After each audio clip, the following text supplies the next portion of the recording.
চলমান ইতিহাস যেন অকস্মাৎ ঘোড়ার খুরের মতো বাঁক নেয়। কিসের ধর্ম, কিসের জাত, সহিংসতা নিপাত যাক, আমার আমি সবার আমি, তাই পৃথিবীটা শান্তি পাক। মোরা একই বৃন্তে দুটি কুসুম, হিন্দু মুসলমান। এসব কথাগুলো যেন এই সমাজে বর্তমান সময়ে অনেকটাই অসহায়।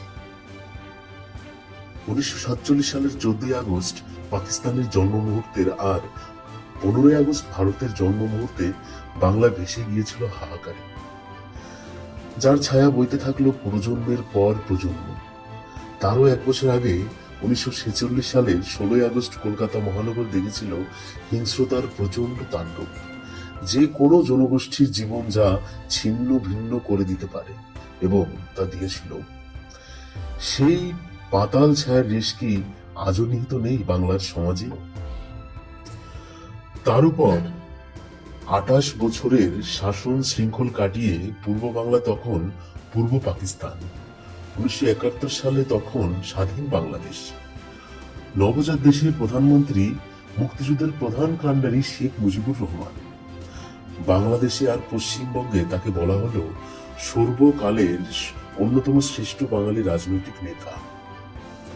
আর বহির্বিশ্বে তিনি সম্মানিত হলেন নিষ্পেষিত জাতির যোদ্ধা নেতা হিসেবে। অথচ 4 বছরও পুরল না সেই বিশ্ব বরণ্যে নায়ককে সপরিবারে নিষ্ঠুরভাবে হত্যা করা হলো তার নিজেরই দেশে। হত্যাকারীরা তার নিজেরই দেশবাসী।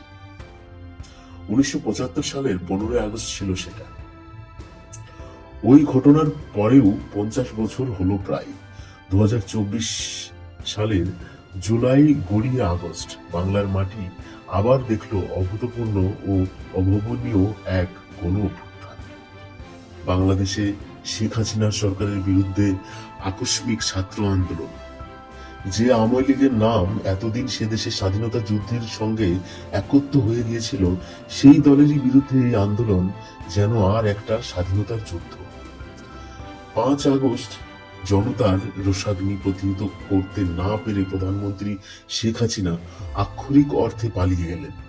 9 আগস্ট যখন নতুন সরকার শাসনাসীন হলো, বোঝা গেল বাংলাদেশ হাঁটতে শুরু করছে অজানা নতুন অভিমুখে।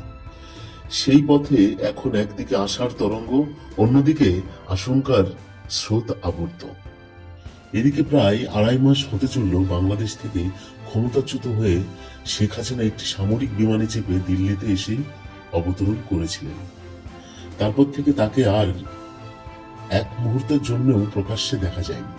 সোশ্যাল মিডিয়াতেও তার কোনো ছবি লিক হয়নি। নানা কথিত ফোনালাপের অডিও ফাঁস হলেও সেগুলো যে তারই কণ্ঠস্বর, তারও কোনো প্রমাণ মেলেনি। ভারতে এসে নামার পর থেকে তিনি যে কার্যত হাওয়ায় মিলিয়ে গেছেন। তিনি বা তার সঙ্গে আসা ছোট বোন শেখ রেহেনা দিল্লিতে নামার পর থেকে কিভাবে আছেন, কোথায় আছেন, তা নিয়ে ভারত সরকারের মুখপাত্র, মন্ত্রী বা নীতি নির্ধারকরা আজ পর্যন্ত একটি শব্দ খরচ করেনি। কোনো সাংবাদিক সম্মেলনেও না, কোনো সাক্ষাৎকারেও না। তবে ভারত সরকার বৃহস্পতিবার 17 অক্টোবর বিকেলে আনুষ্ঠানিকভাবে ওই পরোক্ষে একটু শুধু জানিয়েছে যে তিনি এখনো ভারতেই অবস্থান করছেন। শেখ হাসিনার এদেশে থাকা নিয়ে ভারত সরকার সম্পূর্ণ গোপনীয়তা বজায় রাখতে সফল হয়েছে, এটা যেমন ঠিক, তাকে কতদিন ভারতে রাখতে হবে সে ব্যাপার দিল্লি কিন্তু এখনো পুরোপুরি অন্ধকারে। তাহলে কি অতীতে যেভাবে তিব্বতী ধর্মগুরু দালাই লামা বা আফগান প্রেসিডেন্ট মোহাম্মদ নাজিবুল্লাহর স্ত্রী সন্তানদের ভারত পলিটিক্যাল অ্যাসাইলাম বা রাজনৈতিক আশ্রয় দিয়েছিল, শেখ হাসিনার ক্ষেত্রেও একই ধরনের পদক্ষেপের কথা ভাবা হচ্ছে? সূত্রের খবর, সরকারের বিভিন্ন পর্যায়ে ও বিভিন্ন মন্ত্রণালয়ের কর্মকর্তাদের সঙ্গে কথা বলছে। তার ভিত্তিতে যে উত্তরটা পাওয়া যাচ্ছে তা মোটামুটি এরকম। প্রথমত, ভারতের চোখে এই মুহূর্তে শেখ হাসিনা হলেন একজন গেস্ট, বাট আন্ডার কম্পালশন, অর্থাৎ তিনি রাষ্ট্রের একজন সম্মানিত অতিথি, যাকে বিশেষ পরিস্থিতিতে বাধ্য হয়ে ভারতে চলে আসতে হয়েছে। নিজ দেশে তার নিরাপত্তা বা সুরক্ষা বিপন্ন হয়ে উঠেছিল বলেই তিনি ভারতে এসেছেন। এটাও ভারত খুব ভালো করেই জানে। এখন এই অতিথির স্ট্যাটাসেই তাকে দিনের পর দিন, মাসের পর মাস এদেশে রেখে দেওয়া যেতে পারে। ভারতের তাতে কোনো অসুবিধা নেই।